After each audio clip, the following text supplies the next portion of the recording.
people getting high. You know how they feel. Moon in the sky. You know how she feels. Cars drifting on by. You know how we feel.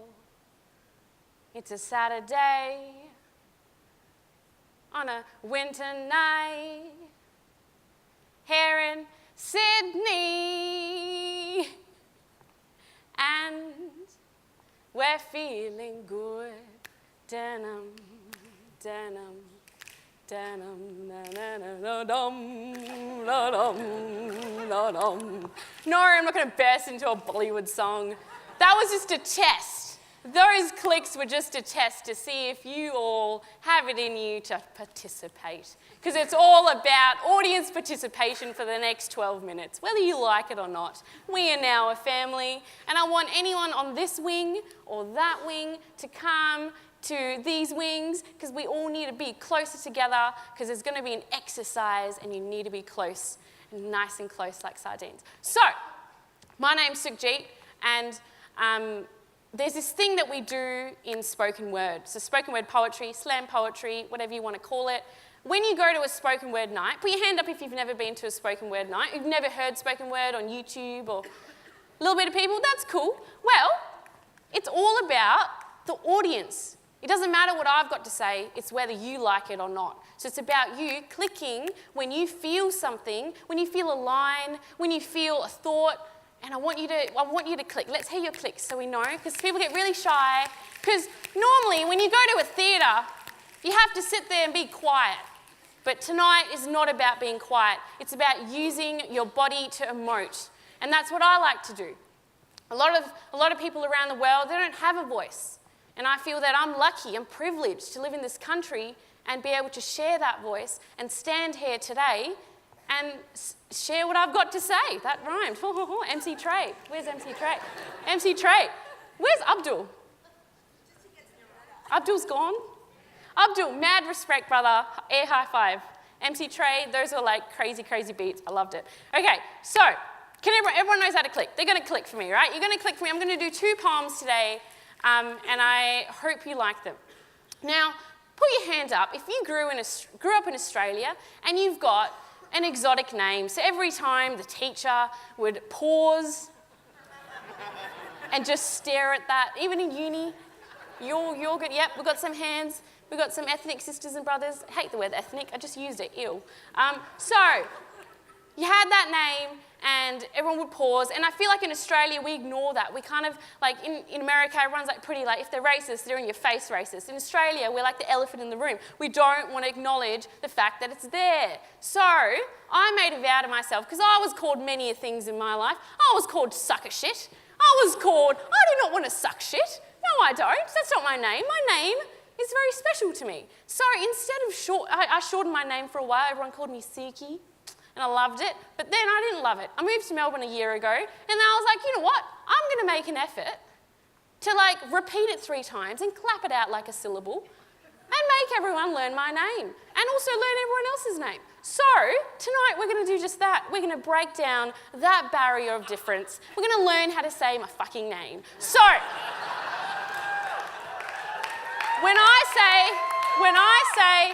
I say Sukh, you say G. Is it possible? Possible? Yeah? Yeah? Cool. Okay.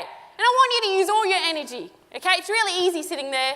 It's really easy sitting there just going, oh yeah, look at that, I'm going to judge that. No, you're going to get involved. Okay?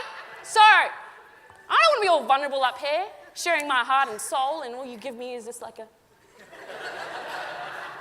So, when I say Sukh, you say G. Sukh. G. Sukh. G. Sukh. G. If you're not in Australia, where the bloody hell are you? Remember the bingle jingle? Inviting the world to mix and mingle?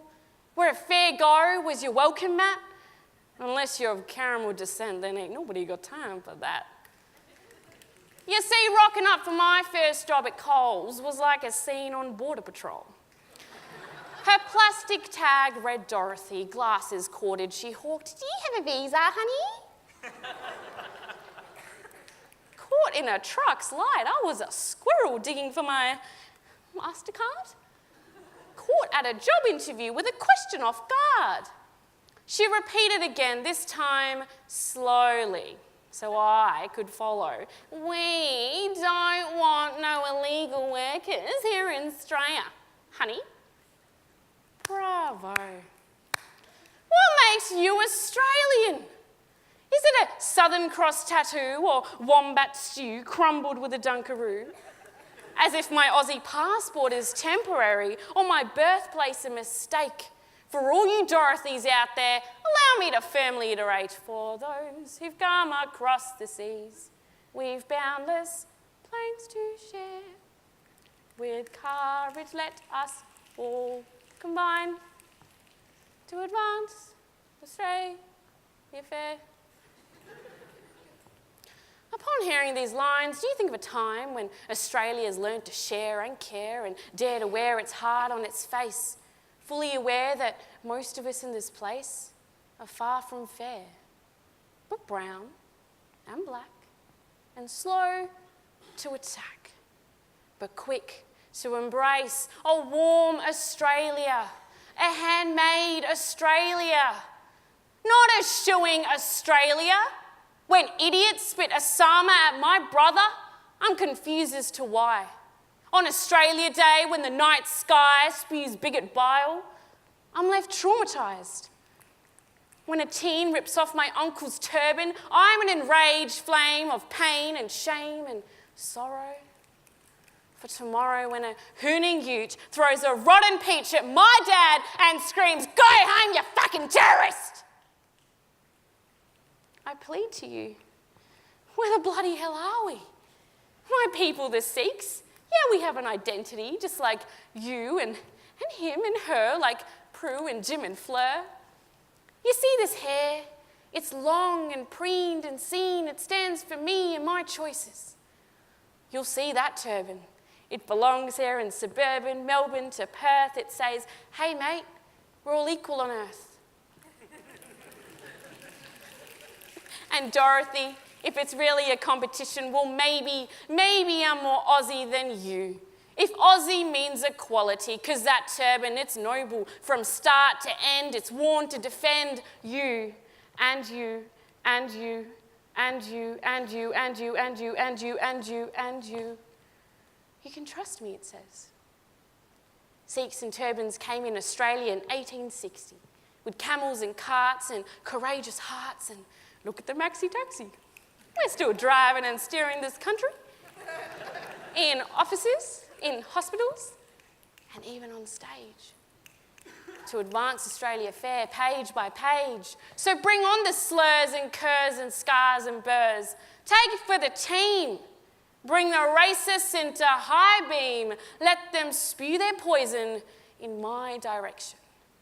So another won't have to cop this disaffection. Shut the gate on the hate state. So when people tell me and my family to go home to where we came from, I reply with a smile, tongue in cheek. Mate, we've been right at home for the past 200 years. I'm not the one that's a freak. I'm fully Sikh. Thank you.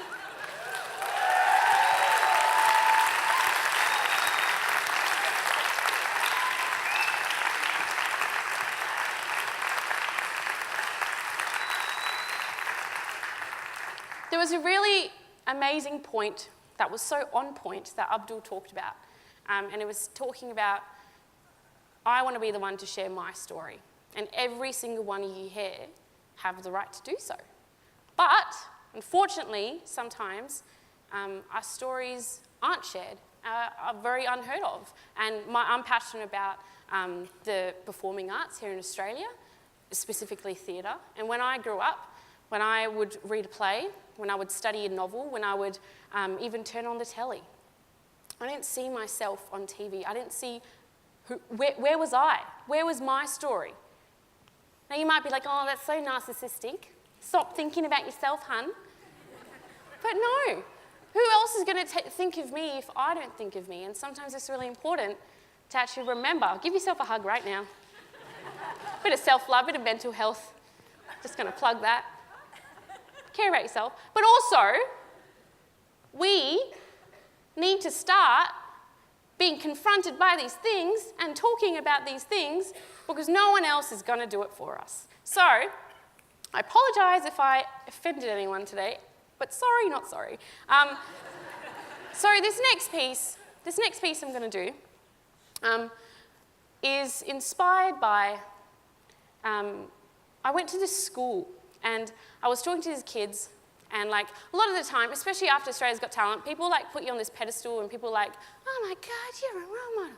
Oh my God, you're an inspiration. And you're like, well, man, those are massive things to say to someone. How does one handle that? Yeah, there was a lot of hate after Australia's Got Talent. Yeah, a lot of people weren't happy with that poem. Yeah, that always happens. But the amount of love that was out there, it was so like hard to handle. And I was like, no, but the purpose of me writing this stuff and the purpose of me sharing this story wasn't to be like, oh, look at me, yeah. It was more like, nah, mate, you do something with your life now. I want you to be inspired by that and enact change, because I can't do it alone and I need help. I need help from everyone else. And I'm not afraid to ask for it. So that's why I want you to all put your hand on your heart. That's right. And I don't know which way my heart is, so I'm just going to not demonstrate, because then you guys are just going to be like, she doesn't know, not a med student. Sorry, Dad. Sorry. Wherever your heart is, put your hand on your heart. And can you hear it beating? Like, obviously, like some of y'all might not be able to hear it because you're like, oh yeah, I've just had a drink, probably not going to hear it. But I can hear mine because I'm like standing up here talking to you guys. So just pretend you can hear your heartbeat. Yeah, some people can, some people can't. And I want you to understand that that heartbeat isn't beating for me. It's not beating for freaking Kesha.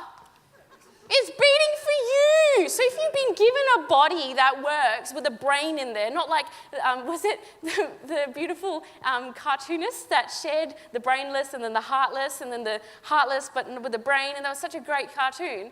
But we've been given a brain, we've been given a heart, so why not use it for good? Why do we have to be so evil, Tony Abbott? Why? So I want you to hold hands with the person next to you. I don't care if you think you're going to get cooties, because tough luck, Karen, get over it. It's 2016. So hold hands, must be holding hands with someone, a human, an alien, a dog, I don't care. Bring your mum, bring your cat, just hold someone's hand next to you. And the reason, oh, look at that love.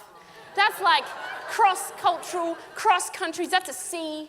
That's like the ocean, that's the Indian Ocean. You guys are like amazing blossoms. Okay, so everyone's holding another human's hand. And the reason, oh, you're not holding, do you want to hold my hand? Do you want to hold someone's hand? No. You're going to be like, I hate you now. Why did you corner me? I hate you, I hate you, I hate you. It's all right, that's what I'm there for. Hating, oh, and haters gonna hate. Okay, so I'm really bad at concentrating sometimes. So, when I entered university, you're going to keep holding hands, by the way. You don't just like, oh, yep, she's done. No, just, the exercise is you're going to hold hands until I finish the story, until I finish the poem, until I like get the hell out of it, okay? So you have to hold hands now. It's a great exercise.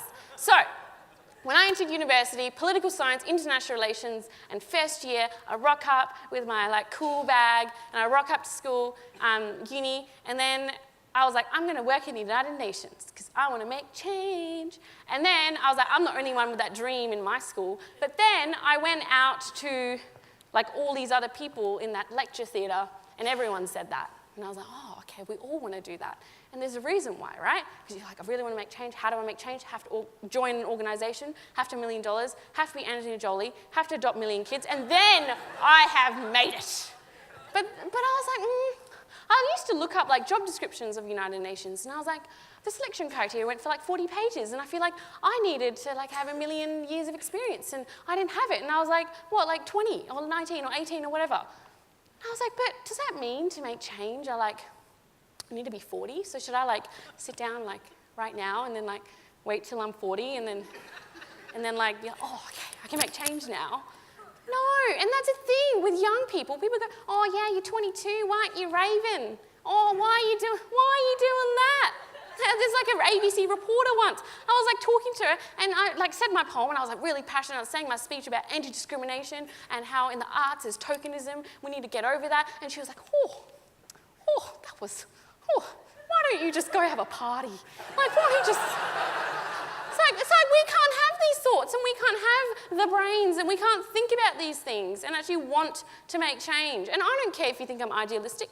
I don't care. I'm going to keep doing this. So this is why this poem is about, just got time's up, love it. This is why this poem is about making change with your own two hands. And it's inspired by that song. I don't know if you've heard it. It was like, we can make a change with our own two hands, with our own two hands. Hands up if you watch the news every night and can't decide on fight or flight or might is right. Hands up, everybody, and wave them in the air like you just care. He told me, my bro, leave this earth better than at your birth when you go. So I look at these hands, two brown hands. One day I heard my mum say, my name, Sukhjit, which isn't up there anymore. My name's Sukhjit. It means winner of peace. So I thought I had to be a political feature, a spiritual preacher, anything but this hairy-legged creature. But then I saw the hands. My big sister said to me, hold my hand, baby, and look with me. When you gaze at this country, what do you see? Do you see stats or spirits, boundless plains or borders? When you gaze at the stars, do you see Southern Crosses or Seven Sisters? My hands have hope. So don't protect me from the world, Papa. My hands, like yours, are for working, Papa. Come build with me an empire of empathy. Friends, hold my hand and walk the streets with me. Do you see the superheroes every day, white, black and grey, curly and straight, giving their time of day, helping me on my way, laughing and having their say, teaching their kids like I'll teach mine to tend and mend and spend the time on another. Because a stranger is not always danger. So wave those hands, wave hello. Shake those hands, shake them off, yo. Use those hands to touch, not type or like or emoji wink. You're all right. You'll feel, Tinder. You'll feel the love and compassion no text can provide. Take a stand, hands, they're yours. I might be the wordsmith, but with your applause, action this poetry and find your cause. Join this girl from Perth on a mission to leave this earth better than we found it at our birth. Thank you so much for having me.